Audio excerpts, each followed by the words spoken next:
Last ক্লাছত আমি কি কৰিছিলোঁ প্ৰাচীন নগৰীয়া সভ্যতাৰ বিষয়ে কিছু আলোচনা কৰিছিলোঁ। তো প্ৰাচীন নগৰীয়া যিবিলাক সভ্যতা সেই সভ্যতাবিলাকৰ ভিতৰত সিন্ধু উপত্যকা সভ্যতা অন্যতম আমি জানো। তো আজিৰ ক্লাছত আমি সিন্ধু উপত্যকাৰ যি সভ্যতা সেই সভ্যতাৰ বিষয়ে কিছু কথা শিকিম, কিছু গুৰুত্বপূৰ্ণ তথ্য আমি আলোচনা কৰিম আজিৰ ক্লাছত। তো চোৱা, সিন্ধু উপত্যকা সভ্যতা আমি জানো কি সিন্ধু নৈৰ পাৰত অৱস্থিত যি সভ্যতা তাকে কি কোৱা হৈছিল সিন্ধু উপত্যকা সভ্যতা। তো এই ক্ষেত্ৰত আমি দেখিছিলোঁ যে জম্মু কাশ্মীৰৰ নিম্নভাগৰ পৰা আৰম্ভ কৰি নৰ্মদা নদীৰ মাজৰ যিখিনি অঞ্চল সেই অঞ্চলখিনি কি বুলি কোৱা হৈছিল সিন্ধু উপত্যকা, সিন্ধু উপত্যকা বুলি কোৱা হৈছিল। আৰু তাতে যি সভ্যতা ঠন ধৰি উঠিছিল আজিৰ পৰা প্ৰায় ৩,৫০০-৪,০০০ বছৰ আগত সেই সভ্যতাক কি বুলি কোৱা হৈছিল হিন্দু সভ্যতা বুলি কোৱা হৈছিল। এতিয়া চোৱা, খনন কাৰ্যৰ দ্বাৰা আমি এই ঠাইবিলাকৰ বিষয়ে সম্ভেদ পাইছোঁ। আগত আমি এই ঠাইবিলাকৰ বিষয়ে কোনো আমাৰ ধ্যান ধাৰণা নাছিলোঁ, আমি গমেই পোৱা নাছিলোঁ। কিন্তু খনন কাৰ্যৰ দ্বাৰা যেতিয়া নেকি আমি এই চহৰবিলাকৰ ভগ্নাৱশেষ আমি দেখিবলৈ পালোঁ মাটিৰ তলত, তাৰ পৰা আমি গম পালোঁ যে এই ঠাইবিলাক আমাৰ ইয়াত আছিল, এই সভ্যতাবিলাক। তাৰপিছত আমি এইবিলাকৰ কাৰ্বন ডেটিং টেষ্ট কৰাৰ পিছত গম পালোঁ যে এইবিলাক কিমান প্ৰাচীন। এতিয়া আমি চাওঁ সিন্ধু উপত্যকাৰ যি সভ্যতা সেই সভ্যতাৰ ভিতৰত বৃহৎ যিখন ক্ষেত্ৰ, সিন্ধু উপত্যকা সভ্যতাৰ বৃহৎ যি অঞ্চল আৱিষ্কৃত হৈছে বৃহৎ ক্ষেত্ৰ, সেই বৃহৎ ক্ষেত্ৰ মহেঞ্জোদাৰোৰ আটাইতকৈ বৃহৎ ক্ষেত্ৰ হয়। কিন্তু মহেঞ্জোদাৰো বৰ্তমান পাকিস্তানৰ অন্তৰ্গত। আমাৰ ভাৰতবৰ্ষৰ যি বৃহৎ ক্ষেত্ৰ সিন্ধু উপত্যকা সভ্যতাৰ সেইটো হ'ল ৰাখিগাৰী। ৰাখিগাৰী বুলি যিটো প্লেচ আছে, ৰাখিগাৰী সেইটোৱে হ'ল আমাৰ ভাৰতবৰ্ষৰ ভিতৰত থকা আটাইতকৈ ডাঙৰ ক্ষেত্ৰ। এতিয়া সিন্ধু উপত্যকাৰ যিবিলাক চিটি আছিল, নগৰ প্লেনিং, তাৰ বিষয়ে তাৰ কিছুমান বৈশিষ্ট্য আমি কিছুমান বৈশিষ্ট্য আমি দেখিবলৈ পাওঁ, একে ধৰণৰ বৈশিষ্ট্য। সেই একে ধৰণৰ যিবিলাক বৈশিষ্ট্য সেইবিলাকৰ বিষয়ে আমি অলপ আলোচনা কৰিম আজি। এতিয়া চোৱা, ঘৰবোৰ শাৰীবদ্ধ আৰু সুপৰিকল্পিতভাৱে নগৰ নিৰ্মাণ কৰা হৈছিল। ঘৰবোৰ কি আছিল? ঘৰবোৰ যে আছিল সেইবিলাক আছিল কি শাৰীবদ্ধ। ঘৰবিলাক এই ৰাস্তাৰ কাষত সুন্দৰকৈ শাৰীবদ্ধভাৱে কি কৰা হৈছিল নিৰ্মাণ কৰা হৈছিল। আৰু যি নগৰ পৰিকল্পনা কৰা হৈছিল, নগৰ পৰিকল্পনা কি আছিল? খুব সুপৰিকল্পিত নগৰ পৰিকল্পনা কৰা হৈছিল। বৰ্তমান আধুনিক চহৰৰ যিবিলাক নগৰ চহৰ পৰিকল্পনা কৰা হয়, ঠিক তেনেধৰণৰ নগৰ পৰিকল্পনা কৰা হৈছিল সেই সময়তে। তো ঘৰবিলাকো কি আছিল? ডাঙৰ ৰাস্তাৰ বা যিকোনো ৰাস্তাৰ ছাইডত, ৰাস্তাৰ কাষত শাৰীবদ্ধভাৱে সুন্দৰকৈ বনোৱা হৈছিল, নিৰ্মাণ কৰা হৈছিল। ইয়াৰ উপৰি আন এটা বৈশিষ্ট্য আমি দেখিবলৈ পাওঁ এই সিন্ধু উপত্যকা সভ্যতাৰ প্ৰায়বিলাক ঠাইতে। ইয়াৰ এটা হ'ল পোৰা ইটাৰ ব্যৱহাৰ। তেওঁলোকে কি কৰিছিল? পোৰা ইটাৰ। বৰ্তমান যেনেকৈ আমি পোৰা ইটাৰ ব্যৱহাৰ কৰোঁ, তেওঁলোকেও পোৰা ইটা ব্যৱহাৰ কৰিছিল এই আজিৰ পৰা ইমান বছৰ আগত। তাৰোপৰি আন এটা বৈশিষ্ট্য আছে সুপৰিকল্পিত নলা নৰ্দমাৰ ব্যৱস্থা। তেওঁলোকৰ যি নলা নৰ্দমাৰ ব্যৱস্থা, মই আগৰ ক্লাছতো কৈছিলোঁ, তেওঁলোকে নলা নৰ্দমা কি কৰিছিল? বহুত সুন্দৰ পৰিকল্পনা কৰিছিল, প্লেনিংটো খুব ভাল আছিল তেওঁলোকৰ নলা নৰ্দমাৰ। ঘৰৰ যিবিলাক আৱৰ্জনা ওলাই যোৱা, পানী ওলাই যোৱা যে নলা নৰ্দমা, সেইবিলাক যায় কি কৰিছিল?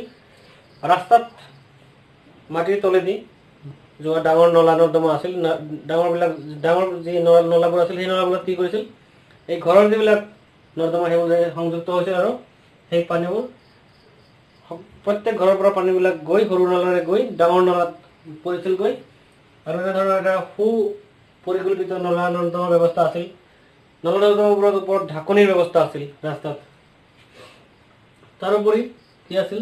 তেওঁলোকে এই চহৰবিলাক কি কৰিছিল? সুৰক্ষিত দুৰ্গৰ আৰ্হিত, দুৰ্গ যেনেকৈ সুৰক্ষিত দুৰ্গৰ আৰ্হিত কি কৰিছিল? নগৰ নিৰ্মাণ কৰিছিল তেওঁলোকে।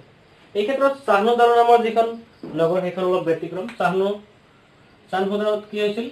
এই দুৰ্গৰ আৰ্হিত চাহনুদাৰখন গঠিত হোৱা নাছিল, নিৰ্মাণ কৰা হোৱা নাছিল। এতিয়া আমি চাম সিন্ধু উপত্যকা সভ্যতাত যিবোৰ শস্যৰ বিষয়ে, মুখ্য শস্যবিলাকৰ বিষয়ে আমি অলপ চাম, যিবোৰ মুখ্য শস্য পোৱা গৈছিল। এতিয়া সিন্ধু নদীৰ সভ্যতাত মুখ্য শস্য বুলি ক'লে বাৰ্লি, গম, এই দুটা শস্য আছিল প্ৰধান শস্য। তাৰোপৰি লোথাল আৰু ৰাংপুৰ নামৰ যি প্লেচ, এই দুই প্লেচত এই দুই ঠাইত কি হয়? বৰ্তমান গুজৰাটত অৱস্থিত এই ঠাই দুখন। ইয়াতে ধানৰ সম্ভেদ পোৱা গৈছে, ধান পোৱা আছিল বুলি সম্ভেদ পোৱা গৈছে। তো প্ৰধান শস্য আছিল বাৰ্লি, গম আৰু ধান বুলি ক'ব পাৰি, কাৰণ যিহেতু লথাল আৰু ৰংপুৰত আমাৰ গুজৰাটৰ বৰ্তমান গুজৰাটৰ ধানৰ বিষয়ে পোৱা গৈছে, ধান আছিল বুলি অনুমান পোৱা গৈছে, প্ৰমাণ পোৱা গৈছে। আন শস্যৰ ভিতৰত আছিল খেজুৰ, সৰিয়হ, তিল, কপাহ, এইবোৰ আছিল আন শস্যৰ ভিতৰত। এতিয়া আন এটা উল্লেখযোগ্য কথা, এই কপাহৰ উৎপাদনৰ ক্ষেত্ৰত ভাৰতবৰ্ষৰ মানে যি অঞ্চল সিন্ধু উপত্যকাৰ যি সভ্যতা, এই সভ্যতা পৃথিৱীৰ ভিতৰত এই প্ৰাচীন ঠাই বুলি ক'ব পাৰি। কপাহ উৎপাদনৰ ক্ষেত্ৰত, কপাহ উৎপাদনত পৃথিৱীৰ ভিতৰতেই সিন্ধু উপত্যকা হ'ল প্ৰাচীন ঠাই। সিন্ধু উপত্যকাতেই প্ৰথম কপাহৰ উৎপাদন কৰা হৈছিল বুলি প্ৰমাণ পোৱা যায়। এতিয়া সিন্ধু উপত্যকাৰ যি সভ্যতা, তাত পোৱা জীৱ জন্তুবিলাকৰ বিষয়ে আমি অলপ চাওঁ। তাত ভেড়া, ছাগলী, গৰু, মহ, কুকুৰ, মেকুৰী, গাহৰি, হৰিণা পোৱা গৈছিল, কাছ পোৱা গৈছিল, হাতী পোৱা গৈছিল, উট পোৱা গৈছিল, গড়ৰো এটা চাইডত গড়ৰ এক্সাম্পল পোৱা গৈছে, গড় থকাৰ এই প্ৰমাণ পোৱা গৈছে সিন্ধু উপত্যকাৰ এটা ঠাইত মানে।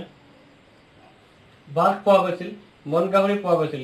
কিন্তু সিন্ধু উপত্যকাৰ মানুহে সিংহৰ বিষয়ে কোনো মানে জ্ঞান নাছিল তেওঁলোকৰ। সিংহ আছিল বুলি তেওঁলোকে তাত কোনো প্ৰমাণ পোৱা যোৱা নাই এতিয়ালৈকে সিংহৰ।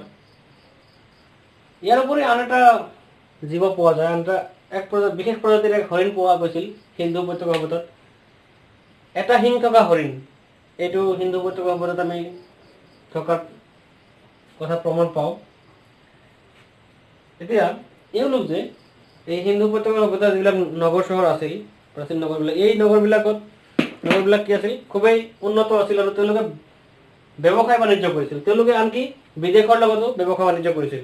তো বিদেশৰ লগত কৰা ব্যৱসায় বাণিজ্যত আমি মেচ'পটেমিয়া আৰু বাহৰেইনৰ লগত, মেচ'পটেমিয়া বৰ্তমান ইৰাক নামৰ যিখন দেশ আৰু বাহৰেইনৰ লগত তেওঁলোকে ব্যৱসায় কৰিছিল, বহিৰ্বাণিজ্য স্থাপন কৰিছিল। ইয়াৰ প্ৰমাণ পোৱা যায়, চিলমোহৰবোৰ পোৱা গৈছে মানে। তাৰ দ্বাৰা এই প্ৰমাণিত হৈ যায় যে তেওঁলোকে মেচ'পটেমিয়া আৰু বাহৰেইনৰ লগত বহিৰ বাণিজ্য কৰিছিল। এই হিন্দু উপত্যকাৰ যি লোকসকল আছিল তেওঁলোকে বহু কেইবিধ ধাতুৰ সৈতে পৰিচিত আছিল। যেনে তেওঁলোকে সোণৰ ব্যৱহাৰ কৰিছিল, ৰূপৰ ব্যৱহাৰ কৰিছিল, তাম, টিন এইবিলাকৰ ব্যৱহাৰ কৰিছিল তেওঁলোকে। কিন্তু বিশেষ এটা উল্লেখনীয় কথা যে তেওঁলোকে লু নামৰ যি ধাতু, এই লু নামৰ ধাতুৰ বিষয়ে তেওঁলোকে জনা নাছিল। লুৰ ব্যৱহাৰ কৰাৰ কোনো উদাহৰণ, কোনো প্ৰমাণ পোৱা যোৱা নাই সিন্ধু উপত্যকাৰ সভ্যতাত। লুৰ বিষয়ে হয়তো তেওঁলোক অৱগত নাছিল, তেওঁলোকৰ কোনো জ্ঞান নাছিল লুৰ। হিন্দু উপত্যকা সভ্যতাৰ বন্দৰ চহৰ, যিখন বন্দৰ থকা চহৰ এখন আছিল লথালখন হ'ল এনেকুৱা এখন চহৰ য'ত নেকি সিন্ধু উপত্যকাৰ বন্দৰ এটা পোৱা যায়, বন্দৰ থকাৰ মানে প্ৰমাণ পোৱা গৈছে। ইয়াৰ উপৰি তেওঁলোকৰ ধৰ্মীয় বিশ্বাসৰ বিষয়ে অলপ আলোচনা কৰোঁ আমি। তেওঁলোকৰ ধৰ্মীয় বিশ্বাসৰ ক্ষেত্ৰত তেওঁলোকৰ দেখা যায় তেওঁলোকে মাতৃ দেৱতাৰ পূজা কৰিছিল। মানে শক্তিৰ উপাসক আছিল বুলি ক'ব পাৰি। তাৰোপৰি পশুপতি শিৱৰ তেওঁলোকে কি কৰিছিল, পূজা অৰ্চনা কৰিছিল বুলি ক'ব পাৰি। কাৰণ পশুপতি শিৱৰ মানে তেওঁলোকৰ যি ষ্টাম্প আছিল, মানে তেওঁলোকৰ বিদেশৰ লগত যি চিল ব্যৱহাৰ কৰিছিল, কিছুমান চিলতে পশুপতি শিৱৰ মানে আকৃতি পোৱা যায় চিলবিলাকত। তাতে পশুপতি শিৱ বুলি ক'লে সেই চিত্ৰটোত শিৱৰ লগত হাতী, বাঘ, গড়, মহ এইবোৰ এই চাৰিটা জন্তু থকা দেখা পোৱা যায় আৰু ভৰিৰ ওচৰত দুটা হৰিণা থকা দেখা যায়। তো এয়া তেওঁলোকৰ ধৰ্মীয় বিশ্বাস এনেধৰণৰ আছিল। তাৰোপৰি তেওঁলোকে ঐশ্বৰিক শক্তি বা দৈৱ শক্তিৰ ওপৰত বিশ্বাস ৰাখিছিল, তাৰো প্ৰমাণ পোৱা যায়। তেওঁলোকে ভূত প্ৰেততো বিশ্বাস কৰিছিল, ইয়াৰো প্ৰমাণ পোৱা যায়। কিছুমান মাদলি আদি পোৱা গৈছে, যাৰ দ্বাৰা আমি ক'ব পাৰোঁ যে তেওঁলোকে হয়তো ভূত প্ৰেততো বিশ্বাস তেওঁলোকে কৰিছিল। এনেধৰণৰ বহুতো আলোচিত বিষয়, এইটো ইম্পৰ্টেণ্ট বিষয় এইটো। তো আমি ইয়াৰ বিষয়ে অলপ জানিলোঁ। সিন্ধু উপত্যকা সভ্যতাত কি বস্তু আছিল, কেনেধৰণৰ নগৰ পৰিকল্পনা আছিল, চিমিলাৰ যি বৈশিষ্ট্য, একেধৰণৰ বৈশিষ্ট্য কি আছে, এইবিলাকৰ বিষয়ে আমি এটা আলোচনা কৰিলোঁ। তো আজিৰ ক্লাছত ইয়াতকৈ বেছি আলোচনা নকৰোঁ। তো মই ভাবোঁ এইখিনি জানিলে আমাৰ সিন্ধু উপত্যকা সভ্যতাৰ বিষয়ে এটা সম্যক ধাৰণা হ'ল জনাৰ পিছত, আৰু আমি কুৱেশ্যন আনচাৰবিলাকো কৰিব পাৰিম তেনেধৰণে। তো আজিৰ ক্লাছত এইখিনিতে সামৰিছোঁ আজিৰ ক্লাছ। নেক্সট ক্লাছত আমি বেলেগ আলোচনা কৰিম।